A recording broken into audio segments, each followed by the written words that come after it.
Nos mintieron durante 52 años. Hoy hablaremos sobre la escandalosa verdad del avión supersónico soviético en el show de Le Bourget. Bienvenidos a la Biblioteca del Abismo, donde hablamos de los misterios del mundo. Y el día de hoy hablaremos de un tema que es muy demandado y muy recurrente en mi canal, que es sobre la aviación. Hoy traeremos un fantasma del pasado, el que en su momento fue el, entre comillas, rival del Concorde, y su trágico final como el avión supersónico que no pudo llegar a ser. Así que ve a suscribirte, activa la campana de notificaciones para no perderte ninguna novedad del canal. Y ahora veamos esta historia que intentó despegar, pero que no funcionó muy bien. El 3 de junio de 1973, los habitantes de un pequeño pueblo francés oyeron un estruendo inusual que resonaba entre las casas. Al mirar al cielo, vieron un gigantesco avión de una forma extraña que volaba a gran velocidad sobre la zona residencial. De repente, el avión entró en picado y comenzó a acercarse peligrosamente al suelo. Lo que vivieron los vecinos fue una auténtica pesadilla. El enorme aparato comenzó a desintegrarse en el aire antes de estrellarse. El impacto fue tan violento que los restos quedaron esparcidos por una vasta superficie. 5 casas fueron completamente destruidas y otras 20 resultaron dañadas. En tierra murieron 8 personas y otras 25 sufrieron heridas graves. La tripulación, formada por 6 personas, también murió en el trágico accidente. Poco después, la zona del desastre fue acordonada por la policía. En el lugar trabajaban agentes de la Dirección General de Seguridad del Interior. Aquel día, a solo 20 kilómetros de París, se había estrellado el gran avión supersónico soviético, el Tu-144. Fue una de las catástrofes más enigmáticas en la historia de la aviación hasta ese momento. Los materiales de la investigación nunca se hicieron públicos y los detalles exactos sobre el accidente jamás han salido a la luz. Después de la Segunda Guerra Mundial, el mundo vivía una era de avances científicos y tecnológicos. Las grandes potencias se lanzaban a la conquista del espacio, desarrollaban cohetes capaces de vencer la gravedad y lanzaban satélites artificiales. Se lograban importantes progresos en energía atómica, con reactores industriales y centrales nucleares. Se trabajaba en el desarrollo de ordenadores. Esta revolución científico-técnica también transformó a la aviación. En 1949 despegó el primer avión comercial a reacción del mundo, diseñado por una empresa británica.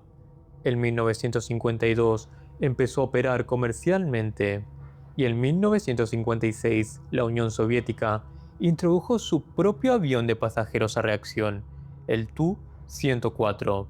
3 años después, en Estados Unidos, comenzaron los vuelos comerciales del Boeing 707, un avión cuatrimotor a reacción.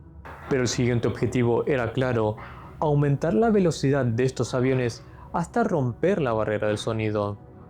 El 5 de noviembre de 1956, el Reino Unido creó un comité especializado en el desarrollo de aviones de transporte supersónico, que más tarde se uniría con la empresa francesa Sud Aviation, dando lugar al proyecto del Concorde, el primer avión de pasajeros supersónico. Simultáneamente, en la Unión Soviética, la oficina de diseño Tupolev trabajaba en su propio avión supersónico de primera clase, el Tu-144. El proyecto ya había arrancado con polémica. El legendario diseñador Andrei Tupolev confesó que por su edad le sería difícil dirigir un proyecto tan ambicioso. Propuso como jefe de diseño a su hijo, Alexei Tupolev, lo que generó gran rechazo entre sus colaboradores. Su primer adjunto, Leonid Gerbert, afirmó abiertamente que aunque Alexei era un buen tipo y un diseñador decente, no tenía madera de líder para asumir un desafío tan complejo. Tupolev, sin embargo, insistió. Gerbert acabó renunciando a su cargo. Más tarde se dedicó a dar clases sobre equipos de avión en el Instituto de Aviación de Moscú. Tanto los ingenieros soviéticos como los ingenieros franco-británicos se enfrentaron a decenas de desafíos para desarrollar sus aeronaves. Estos aviones generaban un ruido ensordecedor a la hora de despegar, sin mencionar los booms supersónicos cuando volaban a altas velocidades. Su desarrollo exigía presupuestos colosales, materiales de altísimo coste y un consumo de combustible inimaginable. Las primeras pruebas del Tu-144 revelaron que su velocidad máxima era de 2.300 km por hora. Las ventanas no soportaban la presión y estallaban. Se optó entonces por usar aleaciones especiales resistentes al calor y acrílico con flúor reforzado para los ventanales. Partes del fuselaje se calentaban por fricción hasta provocar dilataciones térmicas. El fuselaje llegaba a alargarse hasta 25 centímetros. Su altitud de crucero era de 15.000 metros, con un techo operativo de 19.000 metros. Se aplicó un recubrimiento de oro en los ventanales para proteger a los pasajeros de la radiación solar en la estratosfera. El Tu-144 infundía miedo entre los controladores aéreos. No podía volar por las rutas convencionales. Su trayectoria era parabólica. Ascendía a 16.000 metros y luego descendía gradualmente dejando paso a los vuelos subsónicos. Además, no todos los aeropuertos soviéticos podían recibirlo. La pista debía tener al menos 4 kilómetros de longitud, ser perfectamente lisa y extremadamente resistente. Se desarrolló especialmente para él el motor turborreactor NK-144 de doble flujo y postcombustión. La temperatura de gases al salir del motor llegaba a 600 grados, por lo que la parte trasera del fuselaje se fabricó de titanio y acero inoxidable. El primer vuelo del Tu-144 tuvo lugar el 31 de diciembre de 1968, con el piloto de pruebas Edouard Elian al mando. En 1975 comenzó a operar vuelos comerciales entre Moscú y Alma-Ata. 2 años antes, sin embargo, ocurriría el primer accidente de un avión supersónico de pasajeros. El 3 de junio de 1973, el avión supersónico Tu-144 participaba en la 30ª edición del Salón Aeronáutico Internacional de Le Bourget. Ese día la tripulación debía realizar un nuevo vuelo de demostración. Estaba compuesta por 6 personas: el comandante Mikhail Kozlov, el copiloto Valery Mochanov, el navegante Georgi Vosenov, el ingeniero de vuelo Anatoly Dralin, el subdirector general del proyecto Vladimir Benderov y el ingeniero de pruebas Boris Berbujin. Antes del despegue, un grupo de periodistas franceses se acercó a la tripulación para pedir que uno de ellos pudiera subir al avión con una cámara y filmar desde adentro. Pero el espacio en cabina era limitado y no permitía añadir otra persona, así que la solicitud fue rechazada. Sin embargo, Benderov propuso una alternativa: que le entregaran la cámara y él mismo grabaría a la tripulación durante el vuelo. Los periodistas accedieron y le dieron una cámara Bell & Howell. A las 15:19, el Tu-144 despegó del aeropuerto de Le Bourget. Tras algunas maniobras, realizó un vuelo a baja velocidad con el tren de aterrizaje y las alas delanteras extendidas. Luego comenzó a ganar altitud, activando la postcombustión y retrayendo las alas delanteras y el tren de aterrizaje. A las 15:29, inesperadamente, el avión entraría en picado. La tripulación trató de recuperar el control, pero las fuerzas G que fue sometido todo el fuselaje hicieron que éste se desintegrara en el aire. Los restos del avión supersónico terminarían cayendo sobre un barrio residencial. Murieron todos los miembros de la tripulación, más 8 personas que se encontraban en tierra. Se formó una comisión de investigación conjunta franco-soviética. Se descubrió que la caja negra de emergencia había quedado completamente destruida. Como alternativa, se recopilaron grabaciones de videos de aficionados que captaron el vuelo. Estudiando esas imágenes y los restos del avión, la comisión concluyó que todos los sistemas funcionaban correctamente. No hubo fallo de motores ni señales de sabotaje, incendio o explosión. El avión se desintegró por las sobrecargas extremas al intentar salir del picado. Según la comisión, los hechos pudieron desarrollarse de la siguiente manera. Durante el vuelo, un caza francés se acercó al Tu-144 para filmarlo en vuelo. Para la tripulación soviética, este hecho los había tomado por sorpresa. Aunque el caza mantenía una distancia segura, el Tu-144 intentó maniobrar para alejarse del avión. En ese momento, Benderov trabajaba de pie y sin cinturón. Al maniobrar el avión, este había perdido el equilibrio y obstaculizó temporalmente el trabajo de la tripulación, lo que causaría todo el desenlace del trágico accidente. Aunque esta hipótesis no contaba con pruebas suficientes y concluyentes, ambas partes decidieron darla como válida. Oficialmente se declaró que no se pudo encontrar una causa exacta que llevaría al accidente y la investigación se daría por cerrada. Esta conclusión generó muchas preguntas entre colegas y familiares de los pilotos fallecidos. Intentaron obtener más información, pero el caso fue clasificado como secreto y se restringió el acceso a los documentos. Muchos pilotos que conocían bien a Mikhail Kozlov se negaban a creer que él, un aviador tan experimentado, hubiera realizado una maniobra peligrosa a baja altitud que condujera al desastre. Incluso si el caza se había aproximado demasiado, dudaban que Kuznetsov optara por evadirlo, descendiendo en picado. Los compañeros de Kuznetsov pensaban que probablemente el picado fue inesperado para la tripulación y que simplemente no hubo tiempo de reacción.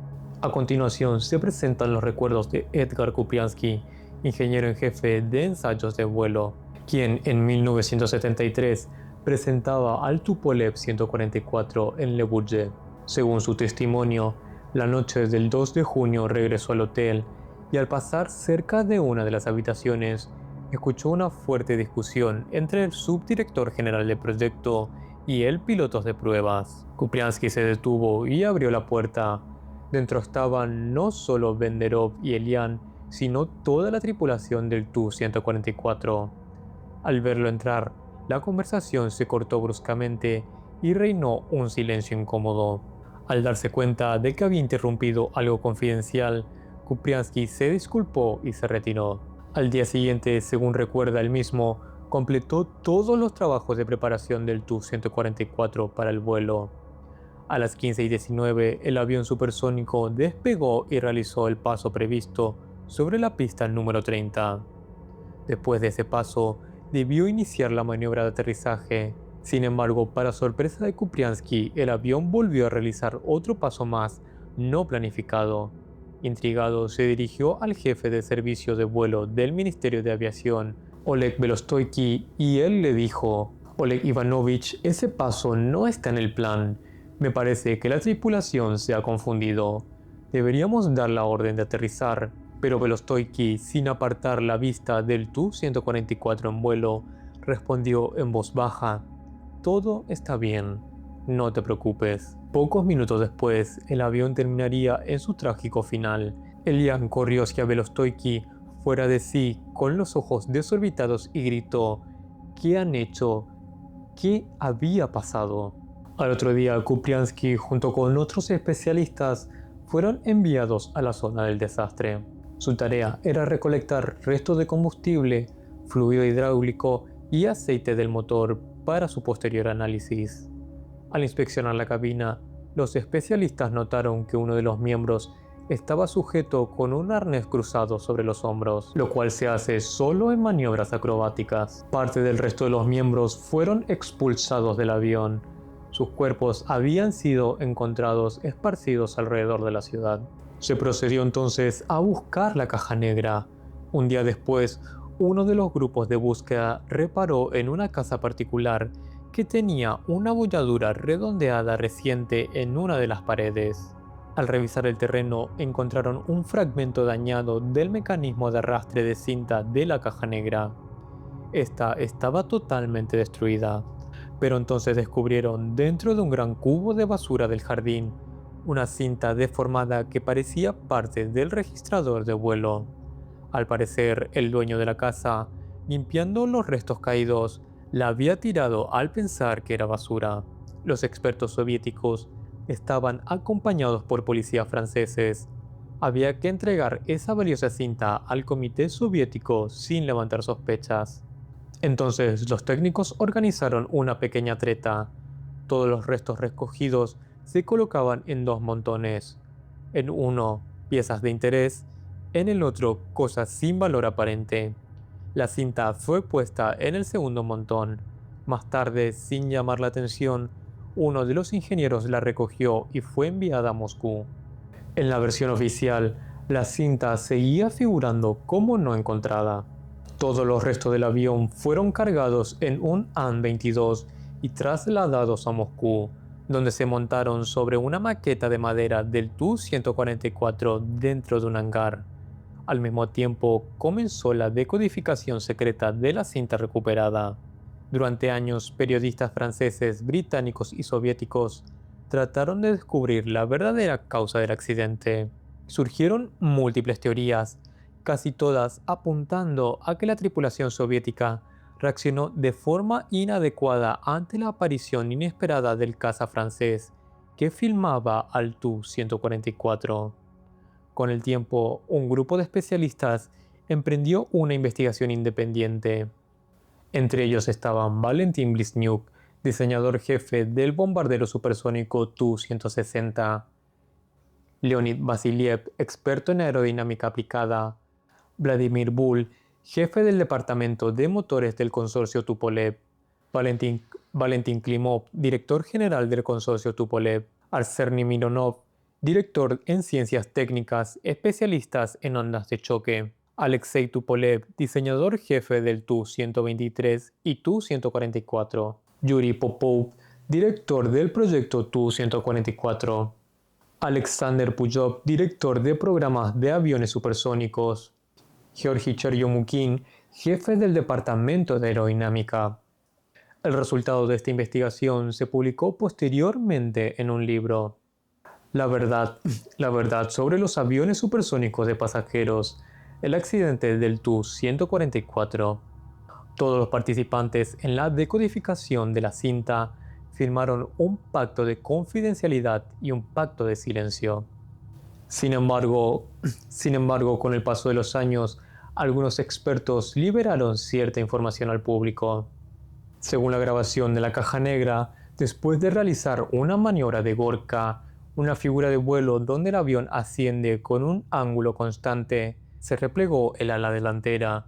Los elevones bajaron bruscamente y el avión entró en picado. Los pilotos intentaron recuperar el control tirando del mando. El comandante ordenó volver a desplegar el ala delantera, pero el Tu-144 ya estaba sufriendo sobrecargas extremas que acabaron por desintegrarlo en pleno vuelo. La comisión secreta concluyó que el comportamiento anómalo del avión fue provocado por la activación no planificada de una señal experimental del sistema de mejoramiento de estabilidad y maniobrabilidad. Esta señal solo debía activarse desde una consola específica y únicamente con el ala delantera replegada. Esta consola debía estar protegida y con una tapa sellada, pero cuando se encontró entre los restos, esta estaba abierta y sin los precintos de seguridad. Para evitar imprevistos durante las demostraciones en Francia, se había decidido desactivar los sensores que activaban esas señales, pero por un error absurdo en los preparativos, esos sensores quedaron encendidos y la consola no fue sellada. El 2 de junio, durante la exhibición, el Concorde francés ofreció una actuación impecable, realizó maniobras acrobáticas y finalizó el vuelo de forma espectacular. Tras aterrizar, volvió a despegar en vertical en postcombustión, dejando al público fascinado. Esto dejó a los soviéticos totalmente contrariados. Se convocaría a una reunión de emergencia con toda la tripulación del Tu-144, donde se les dio una consigna que el vuelo de demostración debía superar y por mucho al vuelo del Concorde. En este momento es donde se le ordena realizar el Gorka replegar el ala delantera y finalizar el vuelo. Esta maniobra no estaba contemplada, ni mucho menos había sido practicada con este avión. El comandante se negaría totalmente a esta maniobra, pero luego fue persuadido por sus superiores. El cambio incluso sería aprobado por el ministro de Industria Aeronáutica.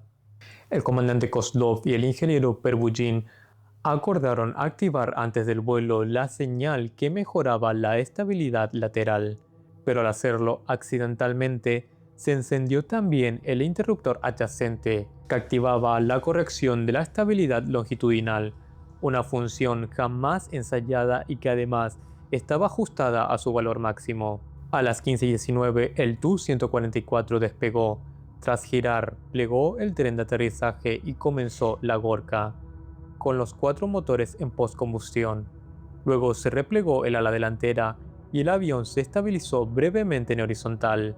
En este preciso instante, se activó la señal de corrección longitudinal. El sistema de control envió a los elevones una orden máxima de bajada. Se inclinaron 10 grados. Se produjo una sobrecarga negativa. Los pilotos flotaban en sus arneses como en ingravidez. Venderov, que filmaba de pie, fue lanzado contra el techo. El Tu-144 entró en picado. Los pilotos intentaron recuperarlo tirando del mando. El comandante ordenó desplegar de nuevo el ala delantera, pero el avión ya estaba colapsando por las fuerzas extremas. Y entonces se descubrió otro detalle que había sido clasificado como secreto. El ala del Tu-144 no había sido sometida a pruebas de resistencia estática, ni tampoco había sido reforzada debidamente. Los cálculos posteriores demostrarían que si el ala habría sido construida de forma correcta y siguiendo las normas estándar, estas habrían soportado la sobrecarga. La carrera comercial del Tu-144 fue breve. En 1978, Aeroflot canceló los vuelos de pasajeros supersónicos. Tras la muerte de Brezhnev, el gobierno ordenó el cierre del programa. La apuesta pasó a aviones más sencillos y fiables como el Il-86. Los pocos Tu-144 restantes se usaron para vuelos de prueba y transporte de carga. El último vuelo de un Tu-144 supersónico tuvo lugar el 26 de junio de 1999. Ahora, deja tu like y comenta qué crees que pasó ese día con el final del Tu-144. Tampoco te olvides de suscribirte y de activar la campana de notificaciones para no perderte ningún video del canal. La próxima historia será de su contraparte, el Concorde, el que sí tuvo un éxito y que es recordado a día de hoy como un ícono en la aviación. Nos vemos en la siguiente historia, ¿o no?